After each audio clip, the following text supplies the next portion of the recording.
धन्यवाद नड्डा जी। मित्रों, आज 5 राज्यों का कैंपेन उत्तर प्रदेश में कैंपेन समाप्त होने के साथ समाप्त हो रहा है। ये 5 राज्यों के चुनाव में भारतीय जनता पार्टी ने एक वैज्ञानिक तरीके से वेल ऑर्गेनाइज कैंपेन कर जनसंपर्क का ये लोकतंत्र के महोत्सव में बहुत अच्छा और सफल प्रयास किया है। जैसे कि हमारी परंपरा है भारतीय जनता पार्टी की, जनसंघ के समय में चुनाव हमारे लिए सिर्फ सरकार बनाने का मौका नहीं होता है। हमारी आइडियोलॉजी, हमारे विचारधारा के प्रमुख मुद्दे, हमारी चुनी हुई सरकारों की कामगिरी, ये जनता तक पहुंचाना और जनता की समस्याओं को सुनकर जब नई सरकारें बनती हैं तब इसके आधार पर नीति निर्धारण कर ये समस्याओं के समाधान की दिशा में जाना। तो एक प्रकार से बूथ स्तर से लेकर प्रधानमंत्री जी, हमारे सर्वोच्च नेता तक, राष्ट्रीय अध्यक्ष जी तक, सभी कार्यकर्ता एक ही लय के साथ, एक ही स्पीड के साथ, एक ही दिशा में अलग अलग माध्यम से जनसंपर्क करते हैं। एक प्रकार से आजाद भारत के इतिहास में ये चुनाव अपने आप में एक थोड़ा नया प्रकार का, थोड़ा विचित्र प्रकार का भी प्रचार अभियान रहा, क्योंकि चुनाव प्रचार के एक हिस्से पर कोरोना की तीसरी लहर की परछाई रही। सौभाग्य से देश उसमें से बहुत जल्द उभर कर बाहर आया और जैसे जैसे कोरोना की तीसरी लहर का असर कम होता गया, चुनाव आयोग ने भी रिलैक्सेशन देकर चुनाव प्रचार को पूर्ववत स्थिति में लाया और लगभग मैं कह सकता हूं कि 5 राज्यों में बूथ स्तर से लेकर राष्ट्रीय अध्यक्ष तक और हमारे सर्वोच्च नेता नरेंद्र मोदी तक सभी लोगों ने एक वाक्यता के साथ प्रचार कर भारतीय जनता पार्टी के हर राज्य के चुनावी मुद्दों को और हमारे उपलब्धियों को जनता तक पहुंचाया है।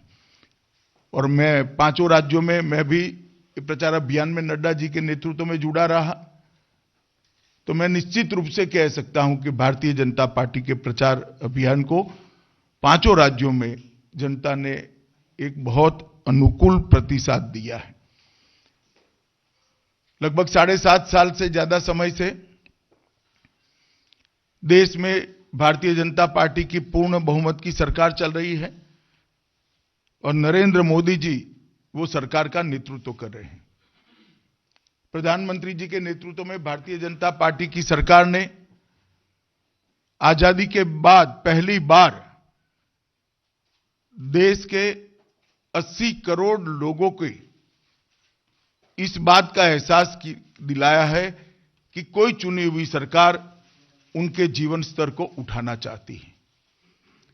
गरीब कल्याण की कई सारी योजनाएं जो 75 साल में सरकारें गरीबों तक नहीं पहुंचा सकी, छोटी छोटी परंतु जीवन में महत्वपूर्ण बातें, जैसे गैस का सिलेंडर, शौचालय, बिजली की उपलब्धता, शुद्ध पीने का पानी, उनको 5 लाख तक का सभी खर्च माफ करने वाला प्रधानमंत्री आयुष्मान भारत योजना का गोल्डन कार्ड, कोरोना के समय में प्रति व्यक्ति प्रति माह 5 किलो अनाज मुफ्त में मिलना, करोड़ों लोगों को घर उपलब्ध कराना, सिर्फ 22 रुपया में बीमा का कवरेज देना, ऐसी कई योजनाओं को भारतीय जनता पार्टी की नरेंद्र मोदी सरकार ने नीचे तक पहुंचाने का काम किया है।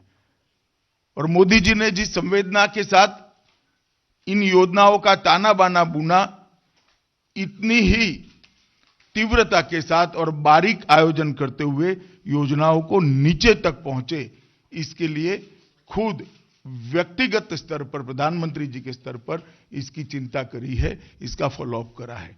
इसके साथ साथ हम 4 राज्यों में सरकार में थे, चारों राज्यों के हमारे मुख्यमंत्रियों ने इस योजनाओं को गरीब तक पहुंचे, इसके लिए राज्य की मशीनरी को नीचे पहुंचाने का एक सफल प्रयास किया है और ये योजनाएं नीचे तक पहुंची है, स्पष्ट रूप से चुनाव अभियान में देखा जा सकता था। उत्तर प्रदेश जैसे बड़े राज्य में भी जहां वो योजनाएं बहुत पुराने ऐसे अनुभव है कि योजनाएं कागजों पर रह जाती थी, वो योजनाएं नीचे इंप्लीमेंट होती हुई दिखाई पड़ती है।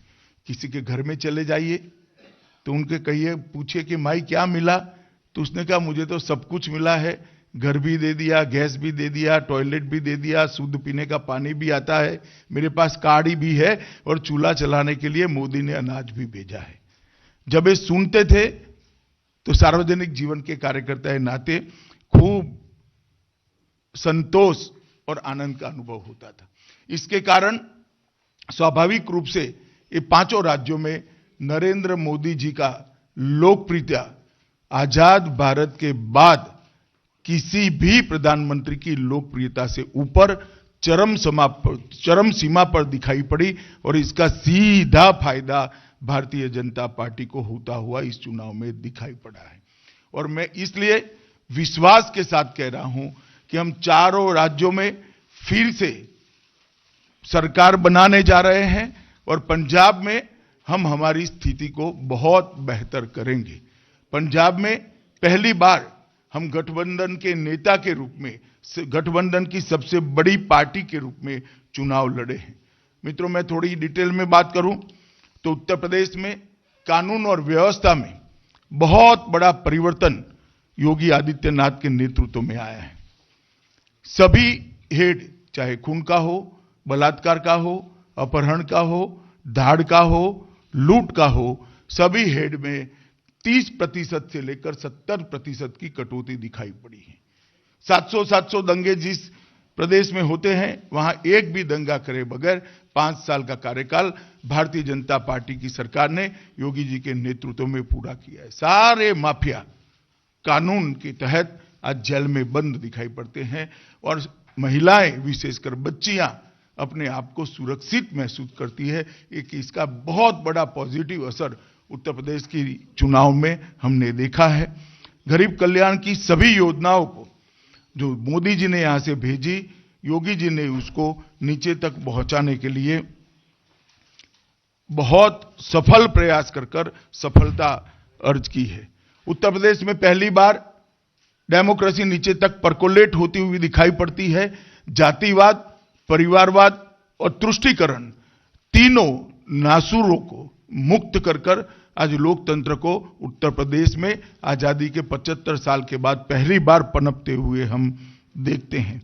मित्रों, योगी जी के नेतृत्व में ढेर सारे संकल्प जो भारतीय जनता पार्टी ने लिए थे, मैं कह सकता हूं 92.6% संकल्पों की सिद्धि हुई है।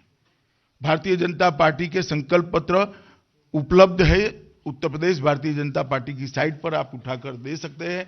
उसमें से इतनी बड़ी उपलब्धि शायद ही किसी चुनी हुई सरकार ने देखी होगी। मोदी जी स्वयं उत्तर प्रदेश से सांसद है, काशी के सांसद है। जब मोदी जी ने काशी में रोड शो देखा तब जनता अपने लिए काम करने वाले अपने प्रिय नेता को किस प्रकार से स्वागत कर सकती है, इसका लोकतंत्र के अंदर एक ऐतिहासिक उदाहरण हमने उत्तर प्रदेश के कैंपेन के अंदर देखा है। मोदी जी की रैलियों के अंदर जिस प्रकार का जन सैलाब उमड़ा, जन सैलाब ने जिस प्रकार से मोदी जी का स्वागत किया, उनकी बातों का जिस प्रकार से रिस्पांस दिया है, इसी से मालूम पड़ता है कि उत्तर प्रदेश में बहुत मजबूत स्थिति के साथ भारतीय जनता पार्टी फिर से सरकार बनाने जा रही है। उत्तराखंड के अंदर एक भी बड़े कौभांड के बगैर, एक भी करप्शन के आरोप के बगैर 5 साल तक सरकार चली है। 1 रैंक 1 पेंशन की उपलब्धि उत्तराखंड के घर घर तक आज उनको लगता है कि 40 साल के बाद नरेंद्र मोदी जी ने हमारी मांग को पूरा किया है। 1 रैंक 1 पेंशन से रिटायर्ड सैनिकों के सम्मान को उन्होंने सुरक्षित करने का काम किया है। कांग्रेस के तुष्टीकरण के खिलाफ भी वहां पर एक प्रकार से बहुत बड़ा गुस्से का माहौल दिखा है। इंफ्रास्ट्रक्चर, जिस प्रकार से इंफ्रास्ट्रक्चर के प्रोजेक्ट उत्तराखंड में लिए गए, वहां एक भरोसा बना है कि दुनिया भर के रिलीजियस टूरिस्टों को उत्तराखंड बहुत अच्छे तरीके से आकर्षित करेगा। चाहे केदारधाम का पुनर्निर्माण हो, चाहे बद्रीधाम के विकास की बात हो, चाहे और ऑल वेदर रोड 4 धाम तक पहुंचाने की बात हो, इस सभी कामों को वहां की जनता ने बहुत अच्छे तरीके से किया है। मणिपुर एक ऐसा दूसरा राज्य बनेगा जहां पर मुझे पूरा भरोसा है भारतीय जनता पार्टी अपने बूते पर आसाम के बाद फिर से मणिपुर में सरकार बनाएगी और हम हमारी अपनी बहुमत के साथ मणिपुर में करेंगे। मणिपुर ने 15 साल कांग्रेस के कुशासन को देखा है। वहां पर ब्लॉकेड, बंद, हिंसा, नशा, ये सारी चीजों से मणिपुर मुक्त होकर आज ऑर्गेनिक खेती की ओर आगे बढ़ा है। महिलाओं के बाजार वहां एस्टैब्लिश हुए हैं, मेडिकल के बड़े बड़े अस्पताल वहां पर एस्टैब्लिश हुए हैं। पहाड़ और घाटी के बीच में जो तनाव था, झगड़ा था, उसको पूर्णतया समाप्त करने में मोदी जी के नेतृत्व में भारतीय जनता पार्टी और हमारे वहां के मुख्यमंत्री ने भी बहुत बड़ा इसमें रोल निभाया है। विरासत और संस्कृति को भी हमने मजबूत करने का काम किया है। रानी मां के नाम पर एक बहुत बड़ा संग्रहालय, अंडमान में माउंट मणिपुर का नामांकन और 31 जनजातियों के स्वतंत्रता सेनानियों का संग्रहालय बनाकर हमने मणिपुर की विरासत को आज एक उच्च स्थान दिया है। इंडिया टीवी हर वक्त हर जगह डाउनलोड करने के लिए सर्च करें India TV news Google play store या ऐप स्टोर पर।